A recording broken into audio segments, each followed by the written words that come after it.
Bem-vindos a mais um programa A Arte da Guerra, como sempre com o embaixador Francisco Seixas da Costa, a quem pergunto desde já, embaixador, como é que tem visto estes 4, depois 6 e possivelmente mais 4 dias de cessar-fogo na guerra entre Israel e o Hamas. Aparentemente as coisas que, como é evidente, tinham tudo para correr mal, não correram assim tão mal quanto isso. Não, e tem-se prolongado, não sabemos por quanto tempo se vão prolongar. A última posição de Israel é no sentido de dizer que se o Hamas estiver disponível a libertar 10 pessoas por dia, prolongará as tréguas nesse registro.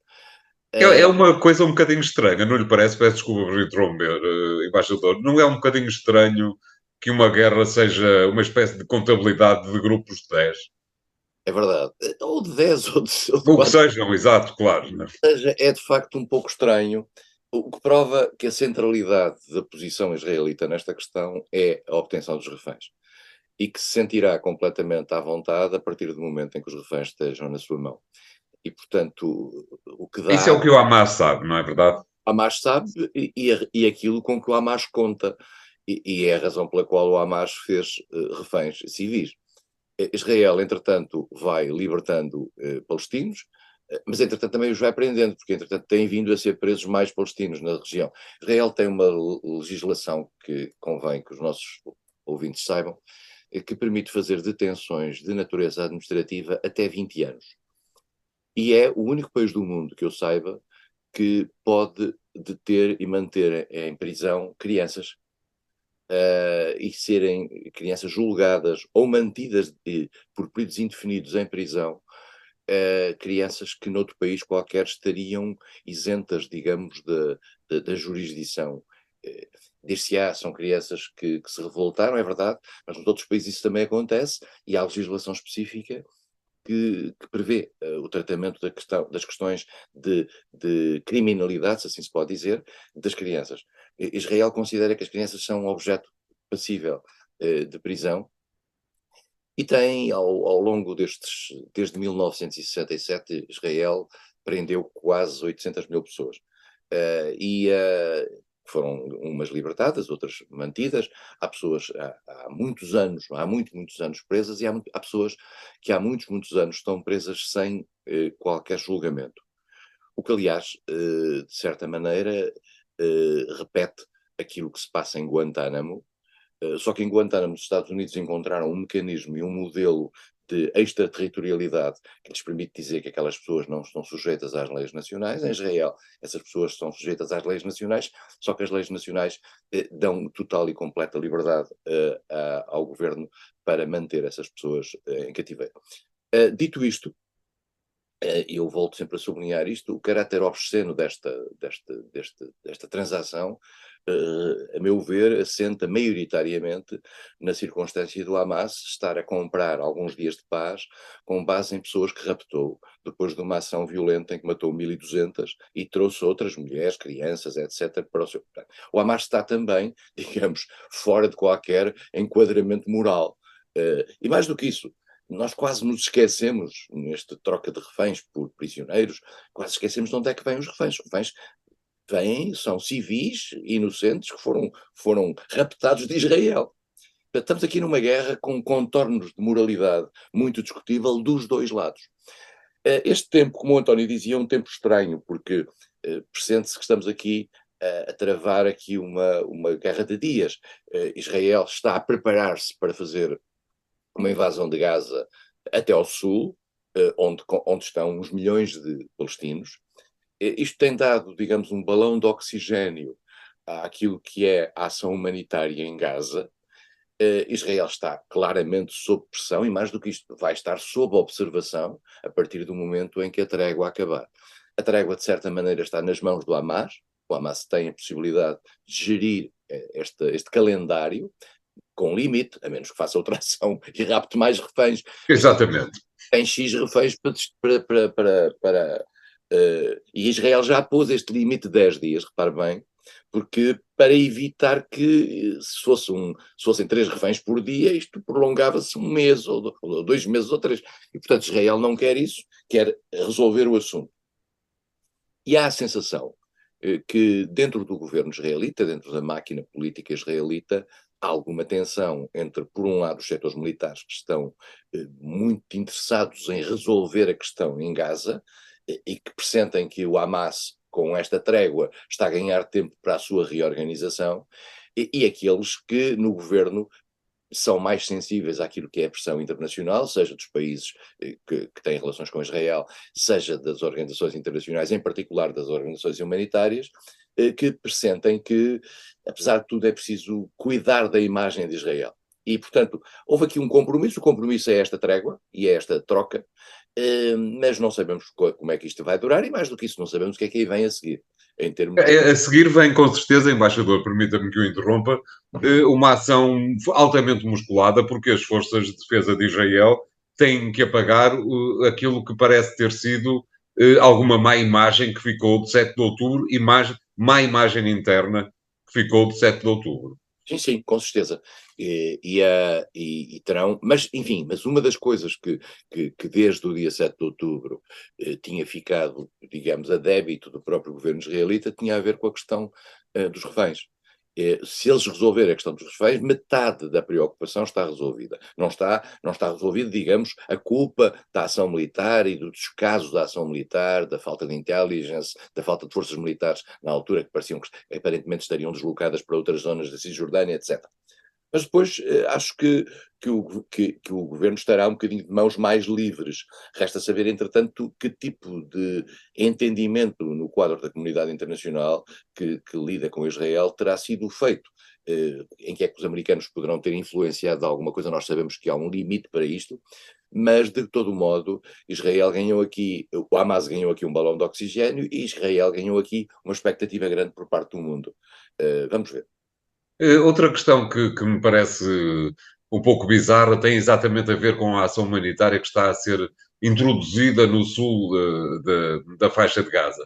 Não lhe parece, embaixador, que uma verdadeira ação humanitária seria tirar de lá os palestinianos em vez de tentar enviar para o interior do enclave aquilo que é necessário para a sobrevivência no interior do enclave?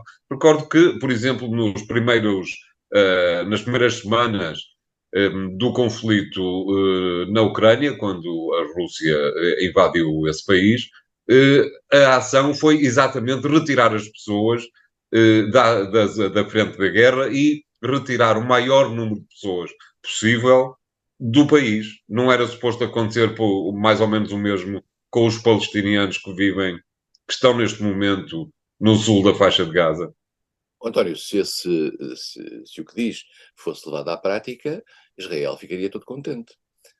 Porque o objetivo de Israel é exatamente expulsar os palestinianos da terra da Palestina. É tão simples como isso. Já fizeram isso no passado, já saíram 2,5 milhões para a Jordânia, já saíram 500 mil para a Síria, já saíram 400 mil para o Líbano, agora irão sair mais 2 milhões e tal, só falta tirar os que estão na Cisjordânia. Quer dizer, esse é o objetivo dos setores mais radicais de Israel, que é tirar da terra da Palestina os palestinos que lá vivem. Se a ação de natureza humanitária acabasse por concretizar-se no afastamento dos palestinos da Palestina, esse seria o objetivo da extrema-direita dentro de Israel. E, portanto, por isso é que o Egito também, e por razões até de natureza própria, nem a Jordânia, querem que os palestinos saiam dali. Porque há aqui uma leitura também do quadro histórico de tudo aquilo. Se os Certo. palestinos abandonam a Palestina, então Israel começa. Já agora só falta tirar os 2,8 milhões que estão e já estão Na lentamente Cisjordânia. afastados na Cisjordânia. E já estão lentamente a ser afastados. E já tem havido ações nas últimas semanas, em particular depois de 7 de outubro, no sentido de os afastar. E isso é, eu digo aqui com todas as palavras e com todas as letras, limpeza étnica. Eu volto a dizer, quando se fala em limpeza étnica, se fala-se em genocídio, fala-se muito em genocídio. Genocídio é uma palavra muito pesada, tem a ver com a liquidação de toda uma etnia, de uma liquidação de todo um povo.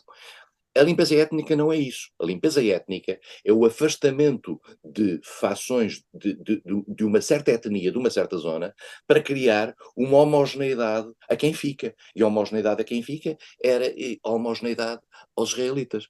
E para isso os palestinos eram afastados e eram atirados para a Jordânia e eram atirados, para já estão a ser atirados de fora de zonas que os colonatos, que são todos ilegais, volto a dizer, todos ilegais, onde estão cerca de 780 mil pessoas que estão lá ilegalmente, contra a lei internacional, contra todo o direito internacional, os colonatos estão a afastar os palestinos que ali estão. Se os palestinos saírem, esse digamos, é o sonho de Israel, que é pura e simplesmente tornar Israel um território judeu. Se é isso que se pretende, agora, não é isso que está no quadro internacional, não é isso que foi apoiado, não é isso que está nas resoluções das Nações Unidas, nomeadamente aquelas que foram aprovadas no Conselho de Segurança com o voto dos Estados Unidos. Exato. Muito bem, embaixador, obrigado. Vamos fazer aqui o primeiro intervalo do programa de hoje. Voltamos já de seguida com o segundo tema. Até já.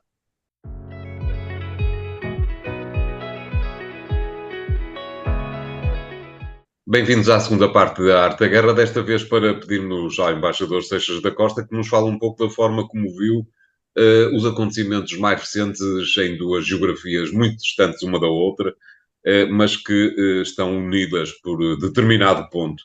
Falo dos Países Baixos e da Argentina, embaixador, onde a extrema-direita, uma delas super populista, outra apenas um pouco populista, se é que se podem comparar uma com a outra, chegaram ao poder. Como é que vê tudo isto, principalmente na ótica, no que tem a ver com os neerlandeses, na ótica do que pode vir por aí para a União Europeia, que está a meio ano, pouco mais ou menos, de eleições para o Parlamento Europeu?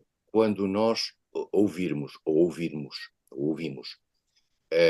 alguns comentadores e algumas pessoas que se pronunciam sobre as situações na Argentina, nos Estados Unidos, com Trump,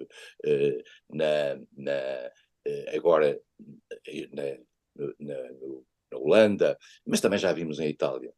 Dizer e pôr em dúvida que aqueles partidos que levam aquelas pessoas ao poder são de extrema-direita, nós devemos perceber que, nessa altura, significa que a extrema-direita já está a colonizar e a normalizar as vozes no campo democrático. E isso é um ponto preocupante. O regime argentino, como o regime de Trump era um regime de extrema-direita. O partido de Trump, o partido republicano de Trump e a prática republicana de Trump era de extrema-direita. Rarissimamente na Europa se tratava da mesma maneira Trump como se trata Marine Le Pen ou Giorgia Meloni.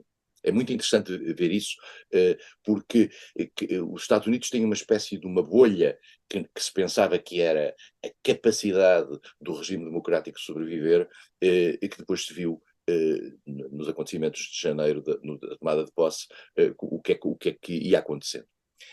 E por isso mesmo, o que está a acontecer na Argentina foi a tomada do poder por um radical que agora já está, digamos, a moderar as suas posições, e quando modera as suas posições, de repente há uma atitude por parte de grande parte do mundo mais propensa a uma certa leitura liberal das coisas, no sentido de dizer, ele afinal não é tão mau como isso.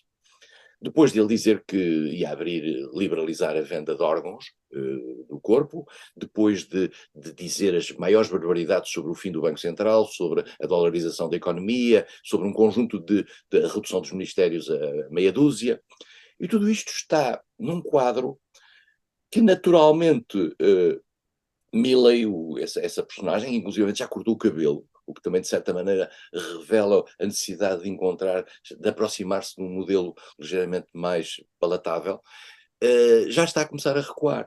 E, portanto, ele que fez esse discurso de grande escândalo para ganhar as eleições e está a começar a recuar numa lógica, digamos, de algum realismo que o vai tornar cada vez mais palatável. António, olha a questão de Giorgia Meloni em Itália. Olha o governo que tinha sido criado. Olha depois o comportamento de Meloni quando ela começou a dizer que afinal era preciso estar com a Ucrânia na guerra contra a Rússia, que afinal as leis europeias tinham que ser vistas de uma forma mais compreensível e há uma espécie de normalização. A extrema-direita chega ao poder com um discurso muito radical, muito populista, e depois normaliza-se pela prática do poder. Isso é bom ou mau, embaixador? Isto é, qualquer argentino que nesta altura tivesse previsto nos próximos meses vender o fígado, acabará por achar que é uma promessa não cumprida. Isto é, nas próximas eleições, Javier Milei vai ter que responder a isso, não é? António, o que está a acontecer na Argentina e na Itália e etc., e que vai acontecer em Portugal, é que as promessas nunca são cumpridas. E isto é o pior insulto que se faz à classe política. Isto é, nós já nos habituamos e já nos habituamos para o futuro a que aquilo que se diga não seja verdade. E que se venha a dizer, mudaram as circunstâncias e como tal temos que fazer as coisas de maneira diferente. Eh, com toda a responsabilidade do que eu estou a dizer, eu vou ver o que é que se vai passar em Portugal num determinado quadro político, se acaso o PSD precisar do Chega para formar governo. Este é um ponto. Mas o António estava a falar da normalização. É normal, é evidente que é algo curial. Os partidos chegam ao poder com um discurso, com um determinado discurso, particularmente estes partidos populistas, e têm depois de confrontar-se com a realidade. E há aí uma coisa que eu volto sempre a dizer, que é a questão da democraticidade. Os partidos de extrema-direita chegam ao poder pelo voto. Chegam ao poder porque há pessoas que querem que eles cheguem ao poder. Exatamente. Chegam ao poder democraticamente. Esse é um ponto que nós temos que olhar para. Como, aliás, falámos aqui do passado do Brexit. O Brexit aconteceu democraticamente. São as pessoas que querem, votam, a menos que tenha havido uma fraude, a menos que tenha havido fake news, como aconteceu nas eleições do Bolsonaro, como aconteceu, de certa maneira, nas eleições do Trump no passado. Mas, na realidade, neste quadro de argentino, italiano, húngaro, nós não estamos perante fake news, estamos perante gente que sabe o que é que está a fazer. Vota e assume a responsabilidade daquela circunstância.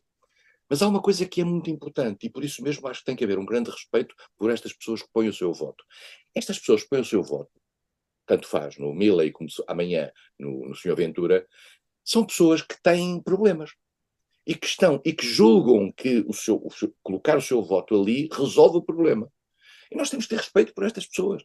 É um cidadão normal que tem mulher e filhos e tem a sua vida, e tem a sua casa, e tem a sua segurança, e tem o seu emprego. O grande problema está em que ele deixou-se captar por uma leitura demagógica feita por partidos que têm soluções teoricamente radicais e finais.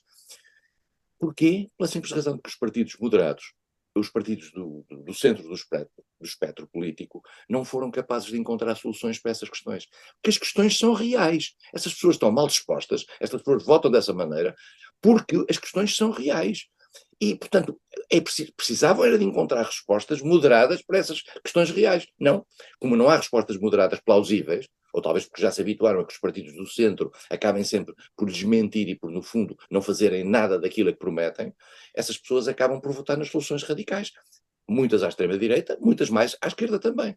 E, portanto, o que estamos aqui a ver é uma inconformidade entre o discurso político e a realidade, e essa inconformidade toca a todos, como se viu com o Milley, que já está a recuar nas suas propostas. Na Holanda, essa questão tem uma outra dimensão, que é a questão europeia, que é a dimensão europeia. A criação de um governo com forte prevalência de um partido de extrema-direita e com impactos nas políticas europeias, nomeadamente nas políticas migratórias e outras que tais, levanta um problema global para a coerência da atitude europeia. E nós sabemos que na Europa nós estamos a falar de 27 nações, estamos a falar de 27 países, com constituições diferentes, com partidos diferentes, com calendários de renovação política diferentes. Isso torna muito difícil à Europa ter uma posição comum constante. Às vezes teve no caso da Ucrânia, teve um pouco antes nas questões que tinham a ver com a pandemia, etc. Mas depois, com o desgaste dos tempos, com a pressão das opiniões públicas, volto a dizer, porque somos uma comunidade democrática, os países vão seguindo linhas diferentes e raramente encontram pontos comuns. Se dentro das linhas diferentes começarem a densificar-se aquelas que apontam para soluções de extrema-direita, a Europa tenderá a partir-se. E se amanhã Marine Le Pen for presidente da França, com uma má relação, por exemplo, com os alemães, e com algumas dúvidas sobre as políticas centrais da União Europeia, de que a França é, desde a sua criação do Tratado de Roma, em 1957, um dos garantes, obviamente que esse é o fim de uma certa Europa. Eu digo de uma certa porque não se pense que a Europa quer desligar o interruptor e agora deixa de haver Europa. Não, há uma Europa contínua, a Europa do mercado interno, etc. As outras Europas, aquelas que dão, por exemplo, alguma força à soberania europeia e à força europeia, nomeadamente aquela que se viu agora na Ucrânia, essa Europa vai acabar. Vai acabar e, de facto, é uma Europa que muito dificilmente regressará. Provavelmente haverá umas décadas de interregno para a Europa voltar a ser uma força António, com a algum Europa caráter também de não é. permanidade.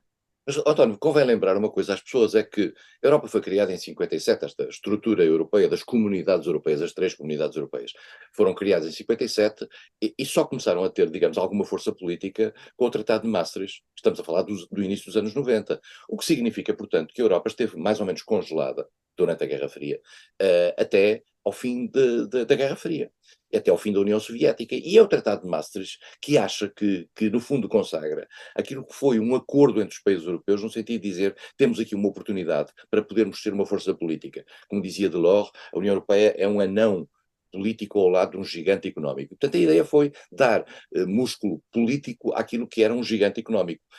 Percebeu-se rapidamente, e os americanos acabaram por ajudar a isso também, porque não lhes interessa ter uma Europa poderosa, como é óbvio, porque praticamente desde o início eles interessam-lhes ter uma Europa, de certa maneira, unida, mas controlada naquilo que é o seu poder de afirmação mundial, que os Estados Unidos querem sempre subordinado ao seu próprio poder na escala global, e têm-no neste momento, sem a mais pequena dúvida.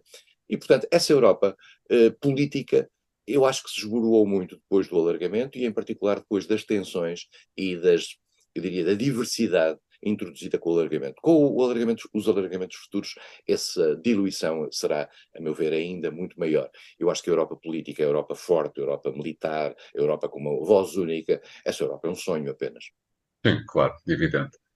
Muito bem, obrigado, embaixador. Vamos fazer aqui o segundo intervalo do programa de hoje. Voltamos já de seguida com o último tema e até lá.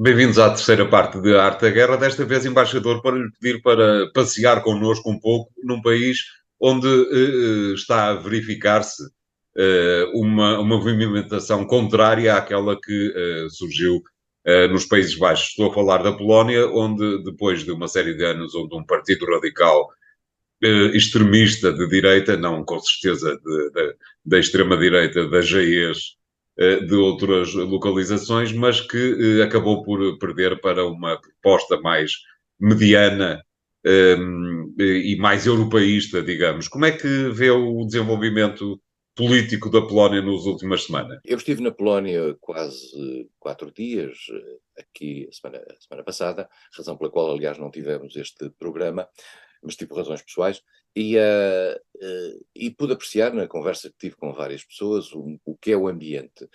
A Polónia vinha desde há vários anos, a vida política polaca tinha desde há vários anos, estava nas mãos do partido do PiS, que era um partido de direita conservadora, que em particular tinha uma linha anti-europeísta crescente, que que, tentava renegar aquilo que eram os compromissos polacos no quadro da União Europeia, nomeadamente aquilo que é, muitas pessoas não gostam, eu sei, a subordinação da ordem constitucional nacional naquilo que é a legislação relevante para a vida do país, da ordem europeia. Os países que não quiserem subordinar-se a isso não entram para a União Europeia, os países que entram para a União Europeia têm que se subordinar a isso. A Polónia estava a fazer, digamos, um afastamento relativamente a isso. Mas, além disso, a Polónia tinha mostrado que também se estava a afastar em termos de respeito pela separação de poderes, o poder judicial, por exemplo, a liberdade dos mídia, etc. E isso criou uma grande tensão e, mais do que isso, criou, a certa altura, uma vontade de travar essa deriva que estava a ir muito longe. Dito isto, por exemplo, em relação à questão ucraniana, nós sabemos que a Polónia é um dos elementos centrais do apoio à Ucrânia, e outros países ao lado, por exemplo, como a Hungria, que também tem um regime mais ou menos similar, ou com laivos similares, tinha uma postura completamente diferente e anti-ucraniana. Portanto, isso não significa que em certas opções os países depois não vão para caminhos diferentes, não obstante terem elementos de natureza comum. O surgimento de uma proposta política mais moderada, de oposição, que nem é muito de esquerda, tem elementos de esquerda, mas tem outros que são liberais, partidos sociais-democratas, etc., faz com que haja uma houvesse nas eleições um movimento que foi passível de fazer uma espécie de uma geringonça e que vai assumir e que assume o poder. E a assunção do poder vai dar agora um teste a saber se estes grupos, em primeiro lugar, conseguem alguma homogeneidade durante o tempo que lá estão e se conseguem, digamos, tornar-se populares. Normalmente estar no poder não é uma coisa para se tornar popular nos últimos tempos. Mas, e, portanto, vamos ver o que é que isto acontece e em que medida é que os polacos percebem a diferença, e se essa diferença, e sentem essa diferença como boa para o seu futuro.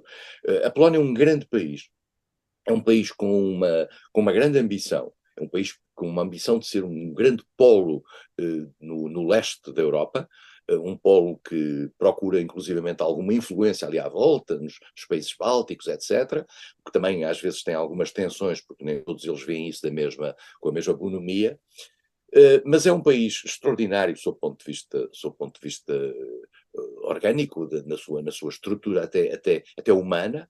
É um país que sofreu imenso nas guerras, um país que tem a memória das guerras que lhe passaram por cima naquele tempo, mas É depois um tem país que deixou de ser país várias vezes. várias vezes, mas depois também tem memória da recuperação, da luta contra o comunismo, do Lech Walesa, da liberdade, do Solidarność, portanto há tempos aqui diferentes. É um país muito interessante, com gente muito interessante, esperemos que encontre um caminho sereno, democrático, para poder funcionar. Há uma grande esperança, foi o que eu encontrei nos polacos com quem falei, e curiosamente, em todos com quem falei, raramente encontrei alguém que defendesse o partido que tinha acabado de perder as eleições, e ganhar as eleições, mas não sempre conseguir o poder, o que é curioso, quer dizer, o que dá a ideia de que há alguma esperança que estará por ali a borbulhar. Se o embaixador me permite, vou fazer esta terceira parte do programa de hoje um pouco diferente, porque precisava, não podia deixar passar em claro o facto de Henry Kissinger nos ter acabado de deixar. Nunca caminhou serenamente pelo mundo da diplomacia, acho eu. Não sei se o embaixador alguma vez o encontrou, mas que nunca o encontrou. Não, e Sim, tenho é pena. bastante mais velho, não é? Não, e tenho pena. António, eu hoje estava a ver a biografia do Kissinger e lembrei-me e vi o seguinte: em 1950, tinha eu 2 anos, Kissinger estava-se a doutorar em Harvard. Exatamente.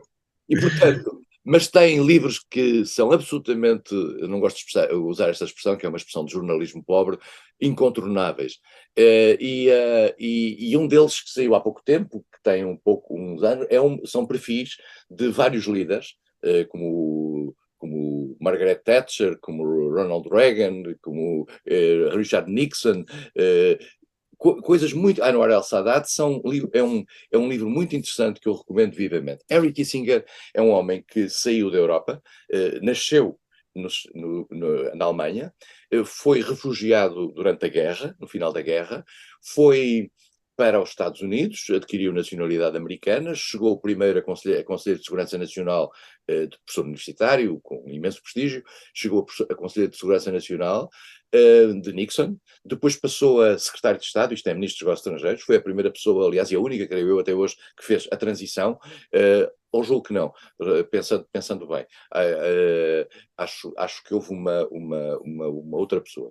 E Kissinger é um pensador realista, o que é, no fundo, às vezes criticado por esse mesmo realismo.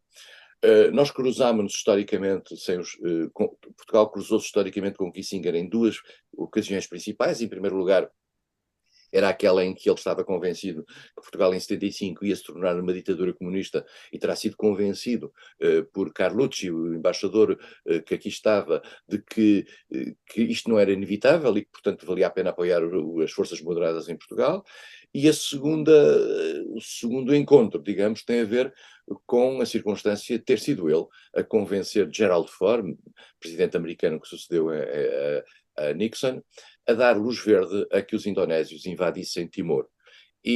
Portanto, o Kissinger tem aqui estes dois momentos em que se cruza com Portugal. Eu nunca conheci Kissinger, gostaria muito de o ter ouvido. Claro. É uma figura, digamos, é de um realismo cínico no plano internacional, mas é uma figura com uma visão muito interessante das questões internacionais.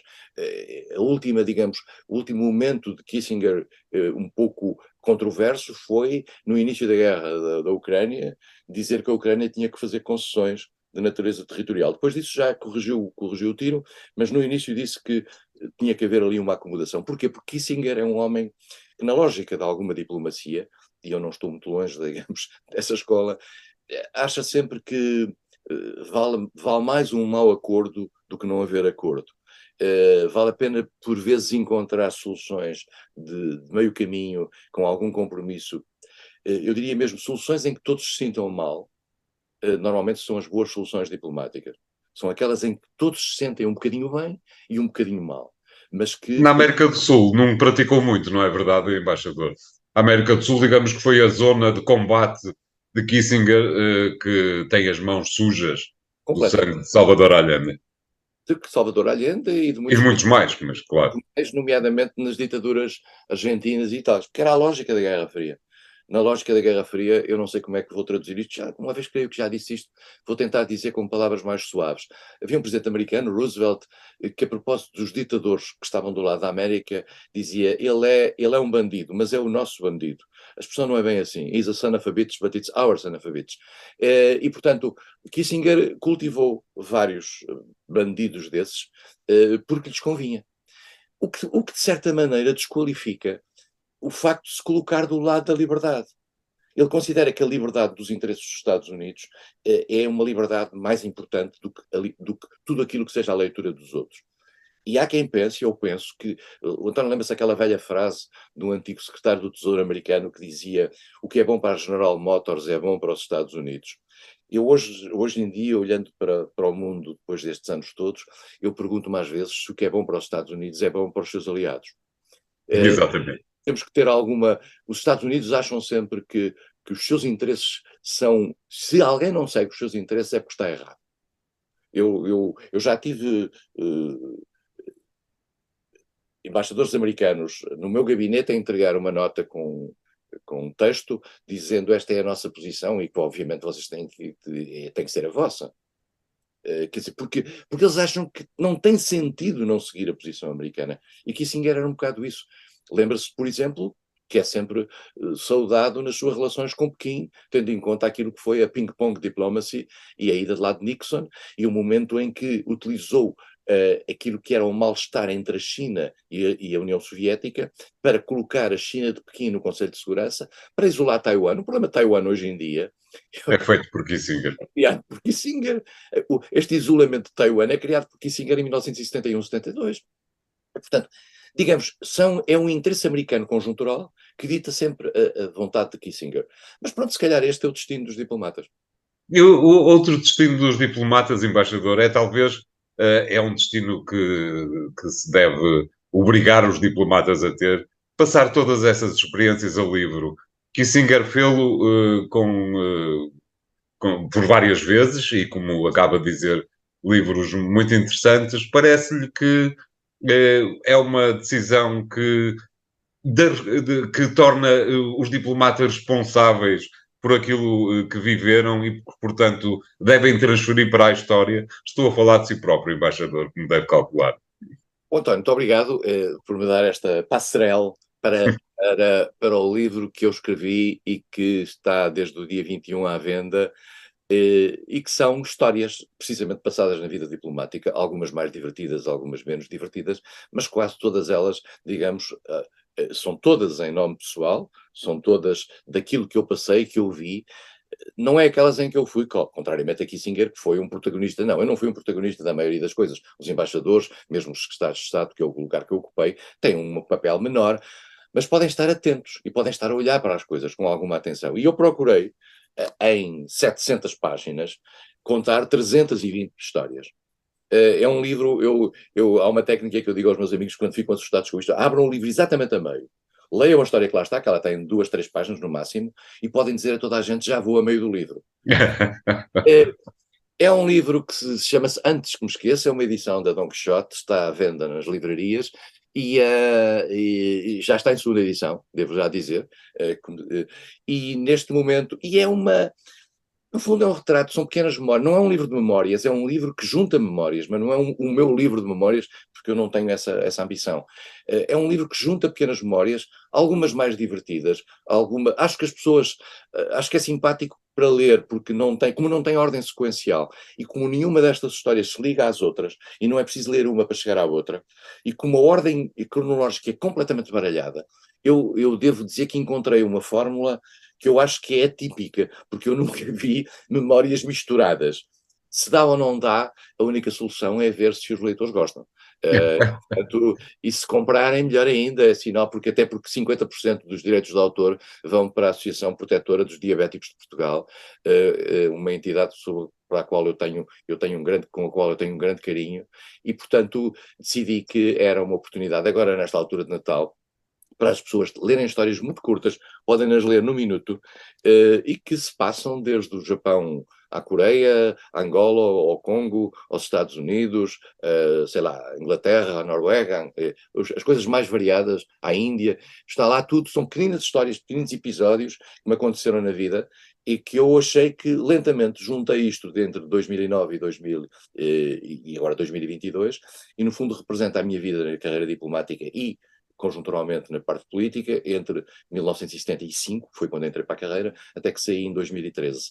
E, portanto, eu até gostaria que mais colegas meus contassem as suas histórias, provavelmente alguns terão histórias bem mais interessantes. Eu procurei tornar as minhas interessantes, sem mentir, sem fazer ajustes de contas. Estas são memórias sem ajustes de contas, o que é uma coisa, devo dizer, raríssima, porque normalmente as memórias são muito um espaço para ajustes de contas e para desagrados e para mal-estar. Não há aqui mal-estar, só há quase sempre situações de bem-estar, e eu tentei decantar as coisas mais simpáticas que me aconteceram, e como eu tive uma vida que eu acho que foi muito agradável, e é essa a leitura que eu tenho, não quis poluí-la com as coisas que correram menos bem, que a todos nós nos acontece.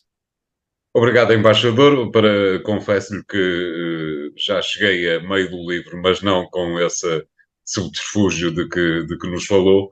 Eu agradeço-lhe ter estado em mais este programa. Ficamos à espera, com certeza, de um segundo volume das suas memórias, porque imagino que tenha ainda muito material para publicar. O programa de hoje fica por aqui. Continuem a acompanhar-nos nas redes sociais e nos sites do Jornal Económico. Até para a semana. Obrigado.